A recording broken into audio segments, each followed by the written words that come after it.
ಅತಿ ವೇಗವಾಗಿ ಹೋಗ್ತಾ ಇದ್ದಂತಹ ಟಾಟಾ ಏಸ್ ಆಟೋ ಡೆಡ್ಲಿ ಆಕ್ಸಿಡೆಂಟ್ಗೆ ಒಳಪಟ್ಟಿದೆ.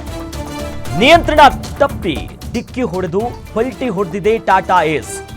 ಕೆಎಸ್ಆರ್ಟಿಸಿ ಬಸ್ ಮುಂದೆ ಬಂದು ಪಲ್ಟಿಯಾಗಿಬಿಟ್ಟಿದೆ. ಇನ್ನು ಘಟನೆಯಲ್ಲಿ ಬಸ್ ಬ್ರೇಕ್ ಹಾಕಿರೋದ್ರಿಂದ ಆಟೋ ಚಾಲಕ ಬಚಾವಾಗಿದ್ದಾನೆ. ಕಾರಿನ ಡ್ಯಾಶ್ ಕ್ಯಾಮೆರಾದಲ್ಲಿ ಈ ಅಪಘಾತದ ದೃಶ್ಯ ಸೆರೆಯಾಗಿರುವಂಥದ್ದು ನೋಡಿ. ಅತಿ ವೇಗವಾಗಿ ಬರ್ತಾ ಇದ್ರು. ಈ ಸಂದರ್ಭದಲ್ಲಿ ಅಪಘಾತ ಸಂಭವಿಸಿದೆ. ಅದೃಷ್ಟ ಗಟ್ಟಿ ಇತ್ತು, ಯಾಕಂದ್ರೆ ಕೆಎಸ್ಆರ್ಟಿಸಿ ಬಸ್ ಮುಂದೆ ಬಂದು ಪಲ್ಟಿ ಆಗಿಬಿಟ್ಟಿದೆ ಈ ಟಾಟಾ ಏಸ್. ಆ ಸಂದರ್ಭದಲ್ಲಿ ಬಸ್ ಬ್ರೇಕ್ ಹಾಕಿರೋದ್ರಿಂದ ಆಟೋ ಚಾಲಕ ಅದೃಷ್ಟವಶಾತ್ ಸೇಫ್ ಆಗಿದ್ದಾನೆ. ದೃಶ್ಯದಲ್ಲಿ ಗಮನಿಸ್ತಾ ಇದ್ದೀವಿ. ಕಾರೊಂದರ ಡ್ಯಾಶ್ ಕ್ಯಾಮೆರಾದಲ್ಲಿ ಭೀಕರ ಅಪಘಾತದ ದೃಶ್ಯಾವಳಿಗಳು ಸೆರೆಯಾಗಿರುವಂಥದ್ದು ನೋಡಿ. ಈ ಹೈವೇಯಲ್ಲಿ ಹೆಂಗಾಗಿದೆ ಅಂತ ಬೆಂಗಳೂರು ಮೈಸೂರು ಹೆದ್ದಾರಿಯಲ್ಲಿ ಆಗಿರೋ ಘಟನೆ ಇದು. ಈ ಟಾಟಾ ಏಸ್ ಬಸ್ ಹೋಗ್ತಾ ಇರುತ್ತೆ, ಕೆಎಸ್ಆರ್ಟಿಸಿ ಬಸ್.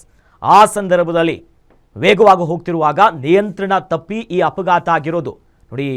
ಅದೃಷ್ಟ ಗಟ್ಟಿ ಇತ್ತು, ಸ್ವಲ್ಪದ್ರಲ್ಲೇ ಮಿಸ್ ಆಗಿದ್ದಾರೆ. ಆಕ್ಸಿಡೆಂಟ್ ಆಗ್ತಿದ್ದಂತೆ ಪಾಪ ಟಾಟಾ ಏಸನ್ನು ಓಡಿಸ್ತಿದ್ದಂಥ ಚಾಲಕ ಪಾಪ ಹೇಗೆ ಬಚಾವಾಗ್ತಿದ್ದಾರೆ ಅಂತ ನೋಡಿ. ಭಾಳ ಸ್ಪಷ್ಟವಾಗಿ ಗೊತ್ತಾಗ್ತಿದೆ ಅಪಘಾತ ಹೇಗೆ ಆಯಿತು ಅಂತ. ದಿಢೀರಂತ ನೋಡಿ, ನಿಯಂತ್ರಣ ತಪ್ಪಿದ್ದಂತೆ ಬಸ್ಸಲ್ಲೂ ಕೂಡ ಅನೇಕರು ಪ್ರಯಾಣ ಮಾಡ್ತಿದ್ದಾರೆ. ಈ ಕಡೆ ಆ ಭಾಗದಿಂದ ಹೋಗೋರು ಹೆಚ್ಚಿನ ಜನರಿರ್ತಾರೆ, ಫುಲ್ ಇರುತ್ತೆ ಯೂಶಲಿ ಇಂಥ ಸಂದರ್ಭದಲ್ಲಿ. ಬಸ್ಸು ಕೆಎಸ್ಆರ್ಟಿಸಿ ಬಸ್ಸಿನ ಡ್ರೈವರ್ ಆ ಸಮಯವನ್ನು ನೀಟಾಗಿ ನೋಡಿಕೊಂಡು ಕಂಟ್ರೋಲ್ ಮಾಡಿರೋದ್ರಿಂದ ಮತ್ತೊಂದು ಮಹಾ ದುರಂತ ಕೂಡ ಕೈ ತಪ್ಪಿರೋದು. ಸದ್ಯಾಕ ಹಿಂದೆ ಬರ್ತಾ ಇದ್ದಂಥ ಕಾರಿನ ಡ್ಯಾಶ್ ಕ್ಯಾಮೆರಾದಲ್ಲಿ ಈ ಅಪಘಾತದ ಎಲ್ಲ ದೃಶ್ಯವೂ ಕೂಡ ಸೆರೆಯಾಗಿದೆ.